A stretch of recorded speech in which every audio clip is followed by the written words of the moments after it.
Hello, welcome back to my channel. അപ്പൊ ബോറടിക്കുന്നുണ്ടാകൂല്ലേ ഇങ്ങനെ വന്നിരുന്ന് കുറെ കാര്യങ്ങളൊക്കെ ഇങ്ങനെ വീണ്ടും വീണ്ടും സംസാരിക്കുമ്പോ? പക്ഷെ കുറച്ച് ബോറടി സഹിച്ചേ പറ്റൂ. നമുക്ക് 2026 ആകാൻ വെയിറ്റ് ചെയ്യാതെ 2026 മുന്നേ നമുക്ക് ഒന്ന് റീബിൽഡ് ചെയ്തെടുക്കണം എന്നുണ്ടെങ്കിൽ ചെറിയ ചെറിയ ഫാക്ടേഴ്സ് ഒക്കെ ചേഞ്ച് ചെയ്യണമെന്ന് ഓൾറെഡി ഞാൻ പറഞ്ഞതാണ്. അപ്പൊ അതുകൊണ്ട് എന്നെ സഹിച്ചേ പറ്റൂ. അപ്പൊ പ്രീവിയസ് വീഡിയോയിൽ നമ്മൾ സംസാരിച്ചത് എന്തൊക്കെയായിരുന്നു ഓർമ്മയുണ്ടോ? നമ്മള് സെൽഫ് അവയർനെസിനെ പറ്റിയിട്ടും മൈൻഡ് സെറ്റിനെ പറ്റിയിട്ടും അതേപോലെ ഡിസിപ്ലിനെ പറ്റിയിട്ടും സംസാരിച്ചു. അടുത്ത ചില ഫാക്ടേഴ്സിനെ പറ്റി സംസാരിക്കാനാണ് ഇന്ന് ഞാൻ വന്നിരിക്കുന്നത്. എന്താണെന്ന് വല്ല ഗസ്സും ഉണ്ടോ? ഇല്ല അല്ലേ? ഞാൻ പറഞ്ഞു തരാം. ഹെൽത്ത് എന്ന് പറയുന്നത് base of A good life ആണ്. നിങ്ങൾ കേട്ടിട്ടുണ്ടാവും, ആരോഗ്യം സർവ്വധനാൽ പ്രധാനം. അപ്പൊ ആരോഗ്യം ഇല്ലെന്നുണ്ടെങ്കിൽ നമ്മുടെ കയ്യിൽ എത്ര പൈസയുണ്ട്, നമ്മൾ എത്ര വലിയ കോടീശ്വരനാണെന്ന് പറഞ്ഞിട്ട് ഒരു കാര്യമില്ല അല്ലേ? എവിടെയെങ്കിലും കിടക്കുന്നു പോകുന്ന ഒരു അവസ്ഥ വന്നിട്ടുണ്ടെന്നുണ്ടെങ്കിൽ പൈസ ഉണ്ടെന്നുണ്ടെങ്കിലും കാര്യമില്ല. ആരോഗ്യം അത്രയ്ക്ക് ഇമ്പോർട്ടന്റ് ആണ്. അപ്പൊ ആരോഗ്യത്തിനെ കുറിച്ച് പറഞ്ഞു വരുമ്പോഴത്തേക്കും അതിൽ നമുക്ക് രണ്ട് ടൈപ്പ് ഉണ്ട്. ഒന്നെന്ന് പറയുമ്പോഴത്തേക്കും നമ്മുടെ മെന്റൽ ആൻഡ് ഇമോഷണൽ ഹെൽത്ത് ആണ്. അതിനെപ്പറ്റി നമ്മൾ പ്രീവിയസ് വീഡിയോയിലൊക്കെ സംസാരിച്ചതാണ് അല്ലെ? സ്ട്രെസ് മാനേജ്മെന്റിനെ പറ്റി സംസാരിച്ചു, നമ്മൾ ഉറക്കത്തിനെ പറ്റിയൊക്കെ സംസാരിച്ചു. അപ്പൊ ഓൾറെഡി നമ്മൾ ആ ഒരു ഭാഗം മുഴുവനും ആ വീഡിയോയിൽ നമ്മൾ കവർ ചെയ്തിട്ടുണ്ട്. അപ്പൊ ഞാൻ വീണ്ടും അത് റിപ്പീറ്റ് ചെയ്യുന്നില്ല.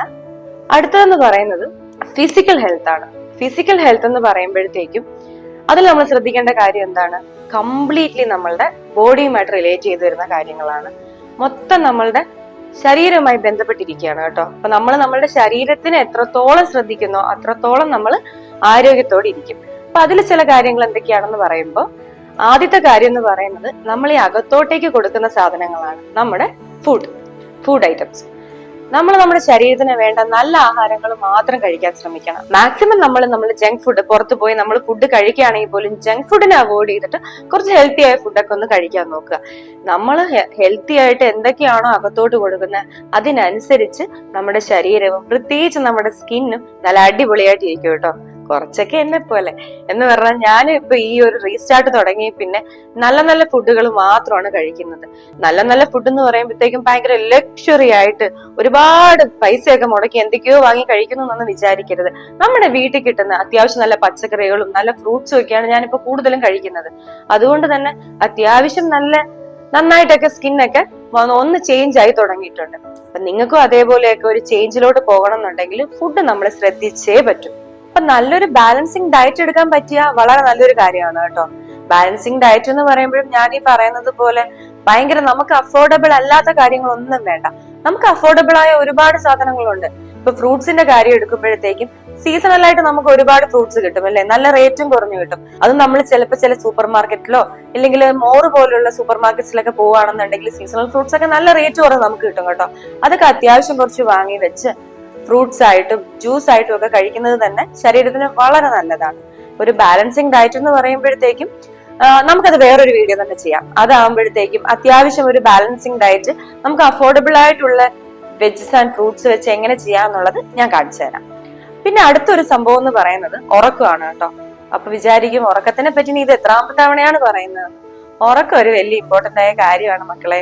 കാരണം എന്താന്ന് വെച്ചാൽ ഉറക്കം ഇല്ലെന്നുണ്ടെങ്കിൽ പ്രത്യേകിച്ച് നമ്മളെ കൊണ്ട് ഒന്നും ചെയ്യാൻ പറ്റില്ല. ഇപ്പൊ എത്ര നല്ല ഫുഡ് കഴിക്കുന്നുണ്ടെങ്കിലും രാത്രി ഉറങ്ങാൻ പറ്റുന്നില്ല എന്നുണ്ടെങ്കിൽ, ഉറങ്ങാൻ പറ്റാതായി പോകുന്നതിന് ഒരുപാട് കാര്യങ്ങളുണ്ട്. നമ്മൾ സ്ട്രെസ്സിനെ പറ്റി ഓൾറെഡി സംസാരിച്ചതാ. അല്ലാതെ വേറൊരു കാര്യമുണ്ട് കേട്ടോ. നമ്മൾ രാത്രി നേരത്തെ കിടക്കാൻ വേണ്ടി ബെഡിൽ ചെല്ലും. എന്നിട്ട് എന്ത് ചെയ്യും? ആ മൊബൈൽ ഇങ്ങോട്ട് എടുക്കും.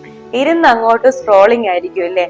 ഇരുന്ന് അങ്ങോട്ട് വാട്സപ്പ്, ഫേസ്ബുക്ക്, ഇൻസ്റ്റഗ്രാം, യൂട്യൂബ് എല്ലാം കൂടെ ഒന്ന് കവർ ചെയ്ത് വരുമ്പോഴത്തേക്കും തന്നെ ഒരു 2-3 മണിക്കൂർ അങ്ങനെ പോയി കിട്ടും. അപ്പം മാക്സിമം ബെഡിലോട്ട് പോയി കഴിഞ്ഞാല് ഒരു അരമണിക്കൂർ മുമ്പെങ്കിലും, എന്ന് പറഞ്ഞാൽ ഉറങ്ങാൻ പോകുന്നതിന്റെ ഒരു അരമണിക്കൂർ മുമ്പെങ്കിലും ആ ഫോൺ അങ്ങോട്ട് മാറ്റി വെച്ച് ഒന്ന് ഉറങ്ങാൻ ശ്രമിക്കണം. ചിലരൊക്കെ ടാബ്ലറ്റ് ഒക്കെ എടുത്തായിരിക്കും ഉറങ്ങാൻ ശ്രമിക്കുന്നത്. അങ്ങനെയുള്ളവർക്ക് പിന്നെ അതൊരു വലിയ പ്രശ്നമില്ല. കാരണം എന്നെ പോലെ വല്ല ടാബ്ലറ്റും കഴിച്ചാണ് ഉറങ്ങാൻ പോകുന്നതെങ്കിൽ അപ്പൊ തന്നെ കിടന്നങ്ങ് ഉറങ്ങി പോയിക്കോളും. പിന്നെ വേറെ ഒന്നും ശ്രദ്ധിക്കാൻ സമയം കിട്ടില്ല. അപ്പൊ ഉറക്കം അത് വളരെ പ്രധാനമാണ്. ഉറങ്ങുന്നത് പോലെ തന്നെ ഇമ്പോർട്ടന്റ് ആയ ഒരു കാര്യമാണ് രാവിലെ എഴുന്നേക്കുന്നത്. രാവിലെ ഒന്ന് എണീറ്റ് കഴിയുമ്പോഴത്തേക്കും നമുക്ക് വരുന്ന എനർജി ഉണ്ടല്ലോ, അത് സത്യം പറഞ്ഞാൽ പറഞ്ഞറിയിക്കാനൊന്നും പറ്റില്ല കേട്ടോ. അത് അനുഭവിച്ച് തന്നെ അറിയേണ്ട ഒരു കാര്യമാണ്. കുറച്ച് നേരത്തെ കിടക്കാൻ ശ്രമിച്ചാൽ നമുക്ക് നേരത്തെ എണീക്കാനും പറ്റും. ആ നേരത്തെ എണീക്കുമ്പോഴത്തേക്കും അന്നത്തെ ഒരു ദിവസം ഞാൻ ഭയങ്കര എനർജറ്റിക് ആയിരിക്കും. വളരെ ആ എനർജി കൂടുതലായത് കൊണ്ട് തന്നെ രാവിലെ ഒരു 12 മണിക്കുള്ളിൽ വീട്ടിലെ കാര്യങ്ങളെല്ലാം ചെയ്തു തീർത്ത് ഞാൻ അടുത്ത് എനിക്ക് ഇഷ്ടമുള്ള കാര്യങ്ങളൊക്കെ ചെയ്യാൻ വേണ്ടിയിട്ടിരിക്കും. കാരണം എനിക്ക് ഒരുപാട് സമയം കിട്ടാറുണ്ട്. പക്ഷെ മുമ്പൊന്നും അങ്ങനെയല്ലായിരുന്നു കേട്ടോ. ഞാൻ സ്ട്രെസ്സിലൂടെ ഒക്കെ പോകുന്ന ഒരു ടൈമില് നൈറ്റ് ഉറങ്ങാൻ ഒരുപാട് സമയം എടുക്കും. ചിലപ്പോഴൊക്കെ എനിക്ക് ഒട്ടും ഉറക്കം കിട്ടാത്ത ദിവസങ്ങൾ ഉണ്ടായിട്ടുണ്ട്. അങ്ങനെ വരുമ്പോഴത്തേക്കും ചിലപ്പോൾ ഞാൻ ഉറങ്ങിപ്പോകുന്നത് നേരം വെളുക്കുമ്പോഴായിരിക്കും. അപ്പൊ എഴുന്നേൽക്കുമ്പോൾ ഒരു 11 മണിയൊക്കെ ആയ ദിവസങ്ങളുണ്ട്. ചിലപ്പോഴൊക്കെ 12 മണിക്കൊക്കെ ഞാൻ ഉണർന്ന ദിവസങ്ങളുണ്ട്. അന്നൊക്കെ എന്ന് പറഞ്ഞാൽ എന്റെ ദിവസങ്ങളെല്ലാം വളരെ വേസ്റ്റിംഗ് ഡേയ്സ് ആയിരുന്നു. എനിക്ക് ഒന്നും ചെയ്യാൻ തോന്നൂല, ഒരു എനർജിയും ഇല്ല. എന്തിനോ വേണ്ടി തിളയ്ക്കുന്ന സാമ്പാർ എന്നൊക്കെ പറഞ്ഞ പോലെ എന്തിനോ എണീക്കും, കുറച്ച് ആഹാരമൊക്കെ എടുത്ത് കഴിക്കും, പിന്നെ കുറെ നേരം എവിടെയെങ്കിലുമൊക്കെ കുത്തിയിരിക്കും, കുറെ മൊബൈലിൽ നോക്കും. അതൊക്കെയായിരുന്നു ഞാൻ വളരെ സ്ട്രെസ്ഡ് ആയിരുന്ന ദിവസങ്ങൾ. എനിക്ക് അതൊക്കെ ഓർക്കുമ്പോഴത്തേക്കും അതൊക്കെ ഒരു ഭയങ്കര നെഗറ്റീവായ ഓർമ്മകളാണ് കേട്ടോ. പക്ഷെ ഇപ്പോ ലൈഫിൽ ഒരു ചെറിയൊരു ചേഞ്ച് വന്നു തുടങ്ങിയപ്പോഴത്തേക്കും നേരത്തെ ഉറങ്ങാനും നേരത്തെ എഴുന്നേക്കാനും പറ്റുന്നുണ്ട്. അത് എനിക്ക് എന്റെ ബോഡിയിലും കാണാൻ പറ്റുന്നുണ്ട്. അപ്പൊ അടുത്തൊരു ഇമ്പോർട്ടന്റ് ആയ കാര്യം എന്താണെന്ന് വെച്ചാൽ ഹൈഡ്രേഷൻ ആണ് കേട്ടോ. വെള്ളം കുടിക്കുക. അപ്പൊ ഹെൽത്തിന്റെ കാര്യത്തിൽ വളരെ അണ്ടർറേറ്റഡ് ആയ ഒരു കാര്യമാണ് ഈ വെള്ളം കുടി എന്ന് പറയുന്നത്. ഒന്ന്, നമ്മൾ രാവിലെ വിചാരിക്കും നിറയെ വെള്ളം കുടിക്കണമെന്നു, പക്ഷെ നമ്മളെ കൊണ്ട് പറ്റില്ല. ചിലപ്പോ നമുക്ക് അങ്ങോട്ട് മടിയാകും, ഈ വെള്ളം ഇരുന്ന് കുടിക്കണ്ടേ. പിന്നെ വേറൊരു കാര്യം എന്ന് പറഞ്ഞാൽ ഈ രാവിലെ മുതൽ വൈകുന്നേരം വരെ വെള്ളം കുടിച്ചോണ്ടിരുന്ന ഒന്നിന് പോണ്ടി വരും. അതും നമുക്കൊരു വലിയ മടിയുള്ള കാര്യമാണ് അല്ലേ. പിന്നെ നമ്മളങ്ങോട്ട് മറന്നു പോകും ഓരോ കാര്യങ്ങളൊക്കെ ആയിട്ട് ഇരിക്കുമ്പോ. പക്ഷെ വെള്ളം കുടിക്കുന്നത് വളരെ ഇമ്പോർട്ടന്റ് ആയ കാര്യമാണ്. അത് പറഞ്ഞപ്പോഴാണ് ഞാൻ ഓർത്തത്, ഞാനിന്ന് അധികം വെള്ളം കുടിച്ചിട്ടില്ല. കുറച്ച് വെള്ളം കുടിച്ചിട്ട് നമുക്ക് കണ്ടിന്യൂ ചെയ്യാം.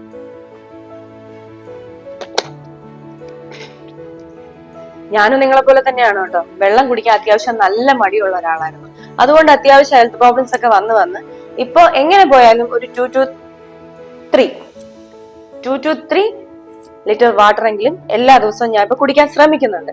രാവിലെ പിന്നെ അത്യാവശ്യം ജ്യൂസ് ഒക്കെ ആയിട്ടും ഒക്കെ അത്യാവശ്യം നന്നായിട്ട് വാട്ടർ ഇൻടേക്ക് ഉള്ളത് കൊണ്ട് വലിയൊരു ഹൈഡ്രേഷൻ പ്രശ്നങ്ങളില്ല. അപ്പൊ ഈ വെള്ളം കുടിക്കാന്ന് പറയുന്നത് നിങ്ങൾ ഒരുപാട് പേര് എല്ലാ ഇന്റർവ്യൂവിലും വന്ന് ഏതൊരു ആക്ടർ എടുത്തോ സെലിബ്രിറ്റി എടുത്തോ ചോദിച്ചാൽ പറയും നന്നായിട്ട് വെള്ളം കുടിക്കണം. അത് തന്നെയാണ് എന്റെ സൗന്ദര്യത്തിന്റെ രഹസ്യം എന്ന്. അതൊരു വലിയ കാര്യം തന്നെയാണ് കേട്ടോ. നമ്മൾ എത്രത്തോളം വെള്ളം കുടിക്കുന്നോ അത്രയും നമ്മളെ ബോഡി ഹൈഡ്രേറ്റഡ് ആയിട്ട് ഇരിക്കുകയും ചെയ്യും, അത്രയും അസുഖങ്ങൾ കുറയുകയും ചെയ്യും. അപ്പൊ ഫിസിക്കൽ ഹെൽത്തിലോട്ട് കിടക്കുമ്പോഴത്തേക്കും നമ്മൾ ശ്രദ്ധിക്കേണ്ട 2 കാര്യങ്ങളുണ്ട്. ഒന്ന് കാർഡിയോ വാസ്കുലർ ഹെൽത്തും, 2 മസ്കുലാർ ഹെൽത്തും. അപ്പൊ അതിൽ കാർഡിയോ എന്ന് പറയുമ്പോഴത്തേക്കും നമ്മൾ നന്നായിട്ട് നടക്കണം. ഇപ്പം നമുക്ക് നടക്കുക എന്ന് പറയുമ്പോഴത്തേക്കും ഒരു 20 മിനിറ്റ്, സ്പെഷ്യലിസ്റ്റുകൾ പറയുന്നത് നമ്മളൊരു 20 മിനിറ്റ് എങ്കിലും കൈയും കാലും ഒക്കെ വീശി ഒരു സെയിം സ്പീഡ് മെയിൻറ്റെയിൻ ചെയ്ത് ഒരു 20 മിനിറ്റ് എങ്കിലും നടക്കുക എന്നുള്ളത്. ഇപ്പൊ കാർഡിയോ പോലെ തന്നെ നമുക്ക് മസ്കുലർ ഹെൽത്തും വളരെ ഇമ്പോർട്ടന്റ് ആണ് കേട്ടോ. അപ്പൊ നമുക്ക് ജിമ്മിലൊന്നും പോയി അതിനുള്ളൊരു സൗകര്യം ഇല്ല, ജിമ്മിൽ പോകാൻ കഴിയില്ല എന്നുള്ളവർക്ക് വീട്ടിൽ തന്നെ നമുക്ക് ലഭ്യമായ വെയിറ്റുകളൊക്കെ യൂസ് ചെയ്ത് നമുക്ക് വീട്ടിൽ തന്നെ ഈ വർക്ക്ഔട്ട്സ് ഒക്കെ ചെയ്യാൻ പറ്റും. അതിന് നമ്മുടെ യൂട്യൂബിലൊക്കെ സ്പെഷ്യലിസ്റ്റുകൾ ഒരുപാട് വീഡിയോസ് നമുക്ക് യൂട്യൂബിൽ തന്നെ അവൈലബിൾ ആയിട്ടുണ്ട്. അപ്പൊ നമുക്ക് യൂട്യൂബിൽ നിന്ന് കണ്ട് നമുക്കത് വീട്ടിൽ ചെയ്യാൻ സാധിക്കുന്നതാണ്. ശരി, അപ്പൊ നമ്മൾ എക്സസൈസ് ചെയ്യാൻ തുടങ്ങി. ചിലപ്പോൾ ഒരു 1-2 ദിവസം കഴിയുമ്പോഴത്തേക്കും നമ്മുടെ ശരീരത്തിന് നമ്മൾ ഭയങ്കര ടയേർഡ് ആയതുപോലെ അല്ലെങ്കിൽ എക്സസൈസ് അത് ചെയ്യാൻ പറ്റാത്തതുപോലെ അവിടെ ഇവിടെയൊക്കെ ആയിട്ട് ചില വേദനകളൊക്കെ ചിലപ്പോൾ തോന്നാൻ തുടങ്ങും. അപ്പോഴത്തേക്കും നമ്മൾ അതിനെ അങ്ങ് ഇഗ്നോർ ചെയ്യും, അത് വലിയ കാര്യമാക്കണ്ട. അല്ലെങ്കിൽ നമ്മൾ വിചാരിക്കും നമ്മുടെ ശരീരത്തിന്റെ എന്തോ വലിയ കുറവാണ്, ഞാൻ ഇതൊക്കെ ചെയ്തു തുടങ്ങുമ്പോഴത്തേക്ക് എന്റെ ശരീരം അതിനെന്നെ സമ്മതിക്കുന്നില്ല. അത് വളരെ ശരിയായ ഒരു കാര്യമാണ് കേട്ടോ. നമ്മുടെ ശരീരം ചിലപ്പോൾ നമ്മളെ അതിന് സമ്മതിക്കില്ല. എന്തുകൊണ്ടാണെന്ന് വെച്ചാൽ നമ്മൾ ഈ 30കളോടൊക്കെ അടുക്കുമ്പോഴത്തേക്കും നമ്മുടെ ശരീരത്തില് ചില സാധനങ്ങളൊക്കെ കുറഞ്ഞു തുടങ്ങും. അത് മിക്കവാറും ന്യൂട്രിയൻസിന്റെ കുറവുകളായിരിക്കാം, മിക്കവാറും അതാണ് സംഭവിക്കാറ്. അപ്പോൾ അതിനുവേണ്ടി നമ്മൾ എന്ത് ചെയ്യണം എന്ന് വെച്ചാൽ അങ്ങനെയുള്ള വേദനകളോ അങ്ങനെയുള്ള ബുദ്ധിമുട്ടുകളോ ഉണ്ടാകുമ്പോഴത്തേക്ക് അതിനെ ഇഗ്നോർ ചെയ്ത് കളയാതെ നമ്മളൊരു ഡോക്ടറെ കൺസൾട്ട് ചെയ്യണം. ഡോക്ടറെ കൺസൾട്ട് ചെയ്ത് കഴിയുമ്പോഴത്തേക്കും നമുക്ക് എന്തൊക്കെ ന്യൂട്രിയൻസിന്റെ കുറവുകളാണോ ഉള്ളത് അതിനൊക്കെയുള്ള സപ്ലിമെന്റ്സ് നമുക്ക് തരും. അപ്പൊ അതൊക്കെ കഴിച്ചു കഴിയുമ്പോഴത്തേക്കും നമ്മുടെ ശരീരം വീണ്ടും പഴയതുപോലെ ആകും കേട്ടോ.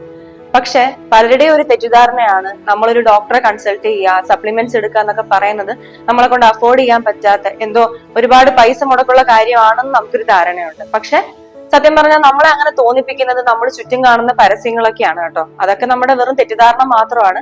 നമുക്ക് അതിനെപ്പറ്റിയൊക്കെ മറ്റൊരു വീഡിയോയിൽ ഒരുപാട് സംസാരിക്കാനുണ്ട്. പക്ഷെ ഇപ്പൊ ഇതൊരു ചെറിയ വീഡിയോ ആയതുകൊണ്ട് ഞാൻ പെട്ടെന്ന് പറഞ്ഞു പോകുന്നതാണ്.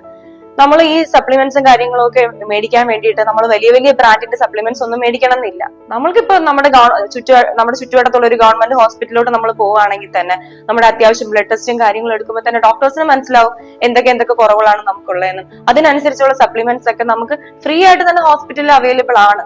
അത് പലർക്കും അറിയാത്തത് കൊണ്ടാണ് നമ്മൾ അങ്ങനെ ഒരു കാര്യത്തിലോട്ടേക്ക് പോകാത്തതും നമ്മുടെ ഇതേപോലുള്ള ബുദ്ധിമുട്ടുകളെ നമ്മൾ ഇഗ്നോർ ചെയ്യുന്നതും. അപ്പൊ ഇപ്പൊ നമ്മൾ അങ്ങനെ ഇഗ്നോർ ചെയ്യാൻ ശ്രമിക്കുകയാണെന്നുണ്ടെങ്കിൽ മുമ്പോട്ട് പോകുമ്പോഴത്തേക്കും ഒരു 30-40 വയസ്സിലോട്ടൊക്കെ അടുക്കുമ്പോഴത്തേക്കും സത്യം പറഞ്ഞാൽ നമ്മുടെ ശരീരം നമ്മൾ ഒന്നിനും കൊള്ളാത്തൊരു അവസ്ഥയിലോട്ടേക്ക് പോകും. അപ്പൊ അത്തരത്തിലുള്ള കുറവുകളൊക്കെ നമ്മൾ പരിഹരിക്കുമ്പോഴത്തേക്കും നമ്മുടെ ശരീരത്തിന് വേറെ ബുദ്ധിമുട്ടുകളൊന്നും ഉണ്ടാവില്ല കേട്ടോ. അപ്പൊ നമ്മളൊരു 30 വയസ്സിന് ശേഷമാണെന്നുണ്ടെങ്കിൽ ഉറപ്പായിട്ടും നമുക്ക് ഇതേപോലുള്ള കുറവുകളും ബുദ്ധിമുട്ടുകളൊക്കെ ഉണ്ടാകും. അത് ഉറപ്പായിട്ടും പരിഹരിക്കാൻ പറ്റണം. അതിനുശേഷം നമ്മൾ വളരെ ഹെൽത്തി ആയിട്ട് നമുക്ക് നല്ല എക്സസൈസും കാര്യങ്ങളൊക്കെ ആകുമ്പോഴത്തേക്കും നമ്മുടെ ബോഡീനെ വളരെ ഹെൽത്തി ആയിട്ട് വെക്കാൻ പറ്റും.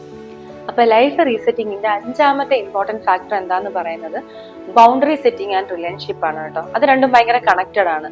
വലിയൊരു ടോപ്പിക്കാണ്, പക്ഷെ ഞാൻ അതിനെ വളരെ ചുരുക്കി പറയാം. ബൗണ്ടറി സെറ്റിംഗ് എന്ന് പറയുമ്പോഴത്തേക്കും നമുക്ക് ആവശ്യമായിട്ടുള്ളവരെ മാത്രം നമ്മുടെ സർക്കിളിൽ നിർത്തുക. ആവശ്യമായിട്ടുള്ളവരെന്ന് പറയുമ്പോഴത്തേക്കും നമുക്ക് യൂസ്ഫുൾ ആയവരെ മാത്രം നിർത്തുക എന്നുള്ളൊരു അർത്ഥമല്ല. നമ്മളുടെ ലൈഫിന്റെ ഒരു പ്രോഗ്രസ്സിന്, നമ്മളുടെ ഒരു ലൈഫിന്റെ ഡെവലപ്മെന്റിന്, അല്ലെങ്കിൽ നമുക്ക് സപ്പോർട്ടീവായിട്ട് നമ്മളടുത്ത് വളരെ ജെന്യുവൻ ആയിട്ട് നമ്മുടെ സങ്കടത്തിലും സന്തോഷത്തിലും ഒക്കെ പങ്കെടുക്കുന്ന ചിലരുണ്ടാകും. അങ്ങനെയുള്ളവരെ നമ്മൾ തിരിച്ചറിയാൻ പറ്റണം. അങ്ങനെയുള്ളവരെ നമ്മുടെ കൂടെ നിർത്തിയിട്ട് നമ്മളടുത്ത് ജെന്യുവൻ അല്ലാത്ത, നമുക്ക് അവരുടെ ആവശ്യങ്ങൾക്ക് വേണ്ടി നമ്മളെ യൂസ് ചെയ്യുന്ന, ഇപ്പൊ തന്നെ ഞാനൊന്ന് പറഞ്ഞു തുടങ്ങുമ്പോഴത്തേക്ക് തന്നെ പലരുടെയും മനസ്സിൽ പലരുടെയും പേരുകളൊക്കെ വരുന്നുണ്ടാകും. അങ്ങനെയുള്ളവരെ നമ്മൾ അങ്ങോട്ട് എടുത്ത് കളഞ്ഞേക്കുക. ലൈഫിൽ അങ്ങനെയുള്ളവരെ വെക്കേണ്ട ആവശ്യമില്ല. എവിടെയാണോ നോ പറയേണ്ടത് അവിടെ നോ പറയാൻ നമ്മളെ കൊണ്ട് പറ്റണം. ഒരു എക്സാമ്പിൾ പറയാനാണെങ്കിൽ ദാസനെയും വിജയനെയും എടുക്കാം. ദാസനെയും വിജയനെ എന്തായാലും ആരും മറക്കാൻ സാധ്യതയില്ല. ഇപ്പൊ ദാസനും വിജയനും ആ സിനിമയില് അമേരിക്കയിലോട്ട് പോകാൻ വേണ്ടിയിട്ട് റെഡിയാവുന്ന ഒരു ഭാഗമുണ്ട് അല്ലെ. അപ്പൊ ദാസനാണ് അമേരിക്കയിലോട്ട് പോകാൻ നിൽക്കുന്നത്. ഇതറിഞ്ഞ വിജയൻ എന്ത് ചെയ്യും? നീ എന്നെ ചവിട്ടിയാലും കുത്തിയാലും തുപ്പിയാലും ഒന്നും എനിക്ക് പ്രശ്നമില്ല, ഞാൻ നിന്റെ കൂടെ വരും, ഞാൻ നിന്റെ എല്ലാ കാര്യങ്ങളും ചെയ്തു തരും എന്ന് പറഞ്ഞ് കൂടെ തന്നെ ഒട്ടിപ്പിടിച്ച് നിൽക്കുന്ന ഒരു സീന് നമ്മൾ കണ്ടിട്ടുണ്ടാകും അല്ലെ. അതുപോലെയാണ് പലരും നമ്മളുടെ കൂടെ. അവരുടെ ആവശ്യങ്ങൾ നടക്കാൻ വേണ്ടിയിട്ട് നമ്മൾ ഇനിയിപ്പോ എന്തൊക്കെ പറഞ്ഞാലും അതൊന്നും പ്രശ്നമല്ലടാ, ഞാൻ നിന്റെ ഫ്രണ്ട് അല്ലേ എന്ന് പറഞ്ഞ് കൂടെ നിൽക്കും. പക്ഷെ അങ്ങനെയുള്ള ഫ്രണ്ട്സ് മാത്രമല്ല, അങ്ങനെയുള്ള റിലേറ്റീവ്സും നമുക്കുണ്ടാകാം. അപ്പൊ അങ്ങനെയുള്ള ഫേക്ക് റിലേഷൻഷിപ്പിനെ നമ്മൾ അതൊന്ന് മനസ്സിലാക്കാനും അങ്ങനെയുള്ളവരെ ഒഴിവാക്കാനും, ലൈഫിൽ നിന്ന് ഒരു പൂച്ചക്കുട്ടിയെ അങ്ങോട്ട് തൂക്കിയെടുത്ത് കളയുന്നത് പോലെ, നമ്മളാരും പൂച്ചക്കുട്ടിയൊന്നും തൂക്കിയെടുത്ത് കളയാറില്ല, പക്ഷെ ഞാനൊരു ചൊല്ലിന് വേണ്ടി പറഞ്ഞതാണ് കേട്ടോ, അങ്ങനെ എടുത്ത് അങ്ങ് കളയാൻ പറ്റണം. ചിലരൊക്കെ അട്ടകളെ പോലെ നമ്മളെ ഒട്ടിപ്പിടിച്ചുകൊണ്ട് നിൽക്കും, എന്നാൽ നമുക്കും ഒരു ഉപകാരം ഉണ്ടാവില്ല, അവർക്കാണെങ്കിൽ നമ്മളെ കൊണ്ട് ഒരുപാട് ഉപകാരം ഉണ്ടാവും. അതൊന്ന് തിരിച്ചറിയാൻ നമുക്ക് പറ്റണം. ഇനി റിലേഷൻഷിപ്പില് നമ്മൾ എല്ലാവരുടെ അടുത്തും നല്ലൊരു കമ്മ്യൂണിക്കേഷൻ ഉണ്ടാകാനും, നല്ല കൈൻഡ് ആയിട്ട് ബിഹേവ് ചെയ്യാനും, അങ്ങോട്ട് റെസ്പെക്ട് കൊടുക്കാനും, ഇങ്ങോട്ടേക്ക് അപ്പൊ നമ്മൾ അങ്ങോട്ട് കൊടുത്തു തുടങ്ങുമ്പോഴത്തേക്കുമാണ് ആൾക്കാർ തിരിച്ചത് നമുക്ക് ഇങ്ങോട്ടും തരിക. അപ്പൊ നമ്മൾ അതും കൂടെ നമുക്ക് ചുറ്റുമുള്ളവര്, അത് ഫ്രണ്ട്സ് ആണെങ്കിലും റിലേറ്റീവ്സ് ആണെങ്കിലും നമ്മുടെ പാർട്ട്ണർ ആണെങ്കിലും പാരന്റ്സ് ആണെങ്കിലും ഒക്കെ നമ്മുടെ മക്കളാണെങ്കിൽ പോലും നമ്മളതൊന്ന് ശ്രദ്ധിക്കണം. നമ്മളെ വായിൽ നിന്ന് വീഴുന്ന ഓരോ വാക്കുകളും നമുക്ക് വേണ്ടപ്പെട്ടവരോട് പറയുമ്പോഴത്തേക്കും നമുക്ക് എന്തും 2 രീതിയിൽ പറയാം. ഒന്ന് നമുക്ക് പൊട്ടിത്തെറിച്ചുകൊണ്ടും പറയാം, ഒന്ന് സ്നേഹത്തോടെയും പറയാം. അതും ഒന്ന് ശ്രദ്ധിക്കണം. അടുത്ത ഫാക്ടർ എന്ന് പറയുന്നത് നമ്മുടെ എൻവയോൺമെന്റ് ആൻഡ് സറൗണ്ടിങ് ആണ് കേട്ടോ. ഇപ്പൊ എൻവയോൺമെന്റും സറൗണ്ടിങ് എന്ന് പറയുമ്പോഴത്തേക്കും അതിൽ പ്രത്യേകിച്ച് ഒരുപാടൊന്നും പറയാനില്ല. ഹൈജീൻ ആണ് ഒന്നാമത്തെ കാര്യം. നമ്മളെ നല്ല വൃത്തിയായിട്ട് സൂക്ഷിക്കാൻ പറ്റിയാൽ നമ്മൾ ഡെയിലി കുളിക്കാൻ ശ്രമിക്കണം. 2 നേരം പല്ല് തേക്കാൻ നോക്കണം. അതേപോലെ നമ്മുടെ റൂമും നമ്മുടെ വീടും ഒന്ന് അടുക്കി പെറുക്കി വെച്ച് വൃത്തിയാക്കി വെക്കാൻ ശ്രമിക്കണം. അപ്പോഴാണ് നമ്മളൊന്ന് ഓർഗനൈസ്ഡ് ആകുക. അതേപോലെ തന്നെ നമ്മൾ ആഴ്ചയിൽ ഒരിക്കൽ നമ്മുടെ ബാത്റൂം ഒന്ന് ക്ലീൻ ചെയ്യുക, നമ്മുടെ ബെഡ്ഷീറ്റ് ഒന്ന് മാറ്റി വിരിക്കുക, പുതിയൊരു പില്ലോ കവർ വെക്കുക. അതൊക്കെ ചെയ്യുമ്പോഴത്തേക്കും തന്നെ നമുക്ക് നമ്മുടെ റൂമിലേക്കൊക്കെ കയറി ചെല്ലുമ്പോഴത്തേക്കും നല്ല അടിപൊളിയായിട്ടുണ്ടല്ലോ നമുക്ക് അതിനുള്ളിൽ ഒരു തോന്നലുണ്ടാവും. അതൊക്കെ നമുക്ക് വളരെ നല്ല ഒരു ഹാപ്പിനെസ് കൊണ്ടുവരാനും പറ്റും കേട്ടോ. അടുത്ത ഫാക്ടർ എന്ന് പറയുന്നത് ഗോൾ സെറ്റിംഗ് ആണ്. ഗോൾ സെറ്റിംഗ് ഒരു വലിയ ടോപ്പിക്കാണ്, പക്ഷെ ഞാൻ അതിനൊന്ന് ചുരുക്കി പറയാം. ഗോൾ സെറ്റിംഗ് എന്ന് പറയുമ്പോഴത്തേക്കും നമ്മളിപ്പോ ഇത്രയും കാര്യങ്ങളൊക്കെ ഒന്ന് ശ്രദ്ധിച്ച് ഒന്ന് കൺസിസ്റ്റന്റ് ആയിട്ട് ഒന്ന് ഓർഗനൈസ്ഡ് ആയിട്ട് വരുമ്പോഴത്തേക്കും നമ്മൾക്ക് ഒരു കോൺഫിഡൻസ് നമ്മുടെ ഉള്ളിൽ വന്നു തുടങ്ങും. ആ ഒരു കോൺഫിഡൻസ് നമ്മൾ യൂസ് ചെയ്യേണ്ടത് നമ്മുടെ ഗോൾ സെറ്റിംഗിലാണ്. അപ്പൊ നമുക്ക് മുന്നോട്ടേക്ക് എന്തൊക്കെ കാര്യങ്ങളാണോ ലൈഫിൽ നടക്കണമെന്ന് ആഗ്രഹിക്കുന്നത് ആ കാര്യങ്ങളിൽ നമ്മളൊന്ന് പ്ലാൻ ചെയ്യാൻ വേണ്ടിയിട്ട് റെഡി ആകണം. പ്ലാൻ ചെയ്യുമ്പോഴത്തേക്ക് ഓരോരുത്തർക്കും ഓരോ രീതിയാണ് കേട്ടോ. ചിലരൊക്കെ ഇങ്ങനെ ബുക്കിലൊക്കെ നമ്മുടെ വിഷ് ലിസ്റ്റ്, ബക്കറ്റ് ലിസ്റ്റ് എന്നൊക്കെ പറഞ്ഞ് നോട്ട് ചെയ്ത് വെക്കും. ഇന്ന കാര്യങ്ങള് ഇപ്പം ഒരു വർഷം പുതുതായിട്ട് വരാൻ പോവാന്നുണ്ടെങ്കിൽ ഈ മാസം മുതൽ അടുത്ത ഒരു മാസം വരെ എന്തൊക്കെ കാര്യങ്ങൾ ചെയ്യാൻ പറ്റും അതൊക്കെ നമ്മളിങ്ങനെ നോട്ട് ചെയ്ത് വെക്കും. ചിലരെന്ത് ചെയ്യുന്നു പറഞ്ഞാൽ നമ്മളെ കട്ടപ്പനയിൽ ഋതിക് റോഷൻ സിനിമ കണ്ടിട്ടുണ്ടാവുമല്ലോ, അതിൽ നമ്മുടെ ഹീറോ ചെയ്യുന്ന ഒരു പരിപാടി ഉണ്ട് അല്ലെ, നമ്മളെ മതിലിൽ ഒരു വലിയ പേപ്പറിൽ എന്തൊക്കെയാണ് ജീവിതത്തിൽ നടക്കാൻ ആഗ്രഹിക്കുന്ന അതൊക്കെ റെഡിയാക്കി എഴുതി വെച്ചിരിക്കുന്ന ഒരു സംഭവമൊക്കെ ഉണ്ടല്ലോ. അങ്ങനെ നമുക്ക് ഇഷ്ടമുള്ളതുപോലെ അത് നമുക്ക് പ്ലാൻ ചെയ്യാം. ചുമ്മാ പ്ലാൻ ചെയ്താൽ മാത്രം പോരാ, അതിനുവേണ്ടി നമ്മൾ കഷ്ടപ്പെടാനും കൂടെ റെഡി ആവണം. നമ്മൾ എന്തെങ്കിലും ഒരു കാര്യം നമ്മൾ ഓൾറെഡി പറഞ്ഞില്ലേ, കൺസിസ്റ്റന്റ് ആയിട്ട് അതിന്റെ പുറകെ ഇറങ്ങി നിൽക്കുകയാണെന്നുണ്ടെങ്കിൽ ഉറപ്പായിട്ട് അതിന്റെ റിസൾട്ട് വരും. അപ്പൊ ഗോൾ സെറ്റിംഗും ഒരു ഇമ്പോർട്ടന്റ് ആയ കാര്യമാണ്. അടുത്തത് കണ്ടിന്യൂസ് ലേണിംഗ് ആണ്. കണ്ടിന്യൂസ് ലേണിംഗ് എന്ന് പറയുമ്പോഴത്തേക്കും നമ്മളൊരു പ്രായത്തിൽ നമുക്ക് പഠിക്കണം എന്ന് ആഗ്രഹിച്ച കാര്യം ചിലപ്പോൾ പഠിക്കാൻ പറ്റുന്നുണ്ടാവില്ല. ചിലപ്പോൾ നമുക്ക് ഇപ്പൊ പല കാര്യങ്ങളോടും ഭയങ്കര പാഷനായിട്ട് മനസ്സിലുണ്ടാകും, പക്ഷെ നമുക്ക് എന്തോ അത് ചെയ്യാനുള്ള ഒരു ധൈര്യം ഉണ്ടാവില്ല. പക്ഷെ ഇപ്പോഴത്തെ നമ്മളൊരു കോൺഫിഡൻസ്, നമ്മൾ ഇത്രയും കാര്യങ്ങൾക്ക് റീസെറ്റ് ചെയ്ത് വരുമ്പോഴത്തേക്കും നമ്മളുള്ളൊരു കോൺഫിഡൻസ് ഉണ്ടാവുമല്ലോ. ആ കോൺഫിഡൻസ് വെച്ച് നമ്മൾ അങ്ങോട്ട് ഇറങ്ങണം. നമുക്കിപ്പം ഇതുവരെ പഠിക്കാൻ വേണ്ടിയിട്ട് നമ്മൾ മനസ്സിൽ കണ്ടിട്ടുള്ള ചിലപ്പോൾ ചില സബ്ജക്ട്സ് ഒക്കെ ഉണ്ടാകും. അപ്പൊ ഈ ഒരു കോഴ്സിന് പോകാം, ഇല്ലാന്നുണ്ടെങ്കിൽ ഒരു പുതിയ ലാംഗ്വേജ് പഠിക്കാം. പലരും ഇംഗ്ലീഷ് ആയിരിക്കും, ഇംഗ്ലീഷ് നന്നായിട്ട് പഠിക്കണമെന്ന് വിചാരിക്കും. അതല്ലാന്നുണ്ടെങ്കിൽ കുക്കിങ്ങിൽ എന്തെങ്കിലുമൊക്കെ പുതിയ പുതിയ കാര്യങ്ങൾ പഠിക്കണം എന്ന് ആഗ്രഹം ഉണ്ടാകും. ഒരു ബുക്ക് വായിക്കണം എന്ന് താല്പര്യമുള്ളവരുണ്ടാകും. അതേപോലെ ചിലപ്പം പാട്ട് പഠിക്കണം, യോഗയ്ക്ക് പോകണം, അങ്ങനെ പല പല ആഗ്രഹങ്ങൾ മനസ്സിൽ വെച്ചിട്ട് അത് ചെയ്യാതിരിക്കുന്ന പലരും ഉണ്ടാകും അല്ലെ. അപ്പൊ നമ്മൾ എന്ത് ചെയ്യണം എന്ന് വെച്ചാൽ, നമ്മൾ വിചാരിക്കും ഇപ്പൊ കുട്ടികളെ നോക്കണം, അല്ലെങ്കിൽ വീട്ടിൽ വേറെ എന്തെങ്കിലും കാര്യങ്ങളുണ്ടോ, ഒന്നിനും സമയം കിട്ടുന്നില്ല, അങ്ങനെ വിചാരിച്ചുകൊണ്ടിരുന്നാൽ അങ്ങനെ അങ്ങ് ഇരുന്ന് പോകുകയുള്ളൂ. നമ്മൾ അതിനുവേണ്ടി ഒരു സമയം ഉണ്ടാക്കണം. ഞാൻ ഈ പറഞ്ഞ പോലെ നമ്മൾ ഓർഗനൈസ്ഡ് ആയി തുടങ്ങുമ്പോഴത്തേക്കും നമുക്ക് ആവശ്യത്തിന് സമയവും കിട്ടി തുടങ്ങും. അപ്പോഴത്തേക്ക് ഇതൊന്നും പഠിക്കാൻ വേണ്ടിയിട്ട് പുറത്തേക്കൊന്നും പോകേണ്ട കാര്യമൊന്നുമില്ല. നമുക്കിന്ന് യൂട്യൂബിൽ എല്ലാം അവൈലബിൾ ആണ്. ഫ്രീ ആയിട്ടുള്ള കോഴ്സുകളാണെങ്കിലും ലാംഗ്വേജ് പഠിക്കാനാണെങ്കിലും ഇപ്പൊ ബുക്കൊക്കെ വായിക്കാനാണെന്നുണ്ടെങ്കിൽ ഒരുപാട് ആപ്പുകളുണ്ട്. നമുക്ക് ഫ്രീ ആയിട്ട് ബുക്സ് വായിക്കാം, അല്ലെങ്കിൽ നമ്മുടെ അടുത്തുള്ള ലൈബ്രറിയിലൊക്കെ പോയി നമുക്ക് ബുക്സ് എടുത്ത് വായിക്കാം. അപ്പൊ എന്തെങ്കിലും ഒരു പുതിയൊരു സ്കില്ല് അത് സ്റ്റാർട്ട് ചെയ്യാൻ നോക്കുക. അടുത്തൊരു ഇമ്പോർട്ടന്റ് ആയ കാര്യമാണ് ഫിനാൻഷ്യൽ അവയർനെസ്. അപ്പൊ ഫിനാൻഷ്യൽ അവയർനെസ്സിനെ പറ്റി പറയുമ്പോഴും നമുക്ക് ഒരുപാട് അതിനെപ്പറ്റി സംസാരിക്കാനുണ്ട്. ബട്ട് ഞാൻ ചുരുക്കി പറയാം. ഫിനാൻഷ്യൽ അവയർനെസ് എന്ന് പറയുമ്പോഴത്തേക്കും നമ്മൾ ബഡ്ജറ്റിംഗ് ആണ് അതിൽ ആദ്യത്തെ ടോപ്പിക്.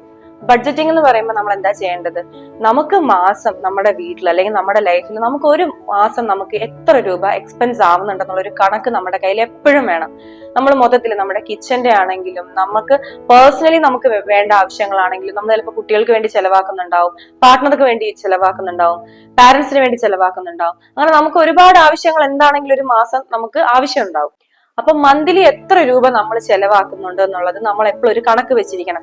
അതിപ്പോ ചെറിയ നമ്മളൊരു 10 രൂപ കൊടുത്തൊരു ചോക്ലേറ്റ് വാങ്ങിയാൽ നമുക്ക് പറ്റിയാൽ അതുപോലും നമ്മൾ നോട്ട് ചെയ്ത് വെച്ച് നമുക്ക് മൊത്തത്തിൽ എത്ര രൂപ നമുക്ക് ചെലവാകുന്നുണ്ടെന്നുള്ള ഒരു കണക്ക് നമ്മൾ ആദ്യം അറിഞ്ഞിരിക്കണം. ഇപ്പൊ ഒരു എക്സാമ്പിൾ പറയുകയാണെന്നുണ്ടെങ്കിൽ നമ്മൾ എന്ത് ചെയ്യുന്ന വെച്ചാൽ, നമുക്ക് ഒരു കൺട്രോൾ ഇല്ലാതെ നമ്മൾ പലരും പൈസ ചെലവാക്കും. അതിനൊരു എക്സാമ്പിൾ, ഇപ്പൊ നമ്മള് യൂട്യൂബിൽ നമ്മൾ ഒരുപാട് പേരെ സബ്സ്ക്രൈബ് ചെയ്തിട്ടുണ്ടാകൂല്ലേ. അപ്പൊ പലരും സ്കിൻ കെയറിന് വേണ്ടിയിട്ടും ഒക്കെ ഒരുപാട് സാധനങ്ങൾ വാങ്ങിക്കുന്ന കാണുമ്പോഴത്തേക്കും നമ്മളും നമുക്കുള്ളിലൊരു ടെംപ്റ്റേഷൻ ഉണ്ടാവും, അയ്യോ എനിക്ക് അത് വാങ്ങിക്കണമല്ലോ, എനിക്ക് ഇത് വാങ്ങിച്ചു തയ്ക്കണമല്ലോ.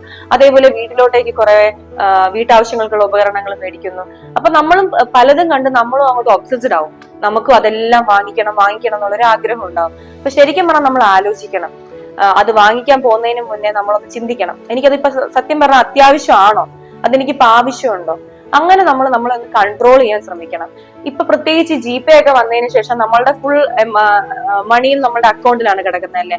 നമ്മളാണെങ്കിൽ ചിലപ്പോൾ കാണുന്ന സാധനങ്ങളെല്ലാം പെട്ടെന്ന് കയറി അങ്ങ് ഓർഡർ ചെയ്യും, വഴിയിൽ കാണുന്ന സാധനങ്ങളെല്ലാം ഓർഡർ ചെയ്ത് മേടിക്കും. നമ്മൾ മേടിക്കുമ്പോഴത്തേക്ക് എന്ത് ചെയ്യും, നമ്മളെല്ലാം ജിപേ വഴി നമ്മളിങ്ങനെ അപ്പ അങ്ങ് പേ ചെയ്ത് പോവുകയാണല്ലേ.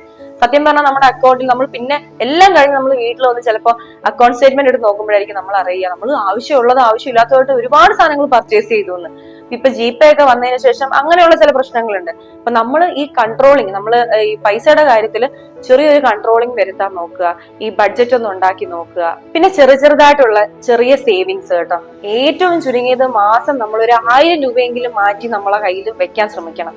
ആ ഒരു ചെറിയ സേവിങ്സിൽ നിന്ന് നമുക്ക് വലിയൊരു സേവിങ്സിലോട്ട് എത്താൻ പറ്റും. സേവിങ്സിന്റെ കാര്യം എടുക്കുമ്പോഴത്തേക്ക് നമ്മുടെ ചുറ്റും നമുക്ക് മണി സേവ് ചെയ്യാൻ വേണ്ടിയിട്ടുള്ള പല പദ്ധതികളുണ്ട് കേട്ടോ. ഇപ്പൊ ഒരു പോസ്റ്റ് ഓഫീസിൽ മുതൽ തുടങ്ങിക്കഴിഞ്ഞാൽ പല രീതിയിലും നമുക്ക് മണി സേവ് ചെയ്ത് വെക്കാനുള്ള ഓപ്ഷൻസ് ഉണ്ട്. ഇനി അതൊന്നുമല്ല, നമ്മളെ വീട്ടിൽ തന്നെ നമുക്കൊരു 10 രൂപ നമുക്ക് സേവ് ചെയ്ത് വെക്കണം എന്നുണ്ടെങ്കിൽ നമ്മൾ ആദ്യം ചെയ്യേണ്ടത് മന്ത്ലി ഉള്ള ഈ ബഡ്ജറ്റിംഗിൽ നിന്ന് നമുക്ക് എത്ര രൂപ അനാവശ്യമായ കാര്യങ്ങളിൽ നമ്മൾ സ്പെൻഡ് ചെയ്യുന്ന പൈസ ഒന്ന് കട്ട് ചെയ്തിട്ട് അതിൽ നിന്ന് ആ എമൗണ്ടിനെ ഒന്ന് നമ്മുടെ കയ്യിൽ സേവ് ചെയ്യാൻ പറ്റുമെന്ന് ശ്രമിക്കണം. അങ്ങനെ മൊത്തത്തിൽ ഒരു ചെറിയ സെൽഫ് കൺട്രോളിൽ നമുക്കൊരു ചെറിയൊരു സേവിങ്സ്, ഒരു ചെറിയൊരു ഹാബിറ്റ് സ്റ്റാർട്ട് ചെയ്യാൻ പറ്റും. അപ്പൊ നമ്മുടെ 10ാമത്തെ ഫാക്ടർ എന്ന് പറയുന്നത് സെൽഫ് കെയറും സെൽഫ് ലവും ആണ്. സെൽഫ് കെയർ എന്ന് പറഞ്ഞത് നമ്മൾ ഇത്രയും ദിവസം നമ്മൾ ചെയ്തുകൊണ്ട് വന്ന ഓരോ കാര്യങ്ങളും സെൽഫ് കെയർ തന്നെയാണ് കേട്ടോ. ഇതെല്ലാം കൂടെ ചെയ്തു തുടങ്ങുമ്പോഴത്തേക്കും ആ സെൽഫ് ലവ് അവിടെ സ്റ്റാർട്ട് ചെയ്യും. ഇനി നമ്മൾ ചെറുതായിട്ട് നമുക്കൊരു സ്കിൻ കെയർ ഒക്കെ സ്റ്റാർട്ട് ചെയ്യാം. അത്യാവശ്യം നന്നായിട്ട് വെള്ളം കുടിക്കുക. അതിന്റെ കൂടെ തന്നെ നമ്മൾ എന്ത് ചെയ്യണം, നമ്മൾ നല്ല മോയ്സ്ചറായിട്ട് നമ്മൾ പറ്റിയാൽ ഒരു മോയ്സ്ചറൈസർ ഒക്കെ വാങ്ങി നമ്മളെ സ്കിന്നിലും ബോഡിയിലും ഒക്കെ യൂസ് ചെയ്യുക. അങ്ങനെയൊക്കെ വരുമ്പോഴത്തേക്കും തന്നെ നമുക്കൊന്ന് കണ്ണാടിയിൽ നോക്കുമ്പോഴത്തേക്കും നമ്മളുടെ ആ ഒരു ഔട്ടർ ബ്യൂട്ടിയും അതേപോലെ നമ്മൾ മൊത്തത്തിലൊന്ന് ശരിയാക്കി വരുമ്പോഴത്തേക്കും നമുക്കൊരു ഇന്നർ ബ്യൂട്ടിയും ഉണ്ടാവും. അപ്പൊ തന്നെ നമ്മൾ അത്യാവശ്യം നല്ല കോൺഫിഡന്റ് ആയ ഒരാളായി മാറിയിട്ടുണ്ടാവും. നമ്മൾ നമ്മളെ ഒന്ന് കെയർ ചെയ്ത് നമ്മളൊന്ന് ഇഷ്ടപ്പെട്ട് തുടങ്ങുമ്പോഴത്തേക്കും നമ്മളിൽ പുതിയൊരു ഓറ ഉണ്ടാവും കേട്ടോ. പുതിയൊരു ഓറ എന്ന് പറയുമ്പോഴത്തേക്കും മെന്റലി, ഫിസിക്കലി, ഇമോഷണലി നമ്മളിൽ നല്ലൊരു പോസിറ്റീവ് എനർജി ഉണ്ടാകും. അപ്പൊ നമ്മൾ പുതുതായിട്ട് നമ്മളെ റീബിൽഡ് ചെയ്തിരിക്കുന്ന ആ നമ്മളെ ഒന്ന് നോക്കുമ്പോഴത്തേക്കും ഉണ്ടല്ലോ, നമ്മൾ നല്ല അടിപൊളിയായിട്ട് നല്ല കോൺഫിഡന്റ് ആയിട്ടുള്ള ഒരാളായിട്ട് മാറിയിട്ടുണ്ടാവും. അത് നിങ്ങൾ തന്നെ ഒന്ന് അസസ് ചെയ്ത് നോക്കിയാൽ മതി. ഇതിനു മുമ്പുണ്ടായ നിങ്ങളൊന്ന് റീബിൽഡ് ആയി കഴിയുമ്പോഴത്തേക്കും അതിനുശേഷം ഉണ്ടായ നിങ്ങളൊന്ന് നോക്കുമ്പോഴത്തേക്കും നിങ്ങൾ കംപ്ലീറ്റ്ലി ഒന്ന് ചേഞ്ച് ആയിട്ടുണ്ടാവും കേട്ടോ. അപ്പൊ നമ്മളിപ്പോ ഒരു 10 ഫാക്ടേഴ്സ് നമ്മൾ കംപ്ലീറ്റ് ചെയ്തിട്ടുണ്ട് കേട്ടോ. അപ്പൊ ഇതിൽ പല കാര്യങ്ങളും നമ്മൾ ഒരുപാട്, നമുക്കിപ്പോ അതിനെപ്പറ്റി സംസാരിക്കാനാണെങ്കിൽ ഒരുപാട് വലിയ ടോപ്പിക്കുകളാണ് നമ്മൾ, പക്ഷെ അതിനെ വളരെ ചുരുക്കി നമ്മുടെ വീഡിയോയ്ക്ക് ഒരു ടൈം പരിധി ഉണ്ടല്ലോ. നമ്മൾ ചുരുക്കിയാണ് എല്ലാത്തിനെ പറ്റി സംസാരിച്ചിട്ടുള്ളത്.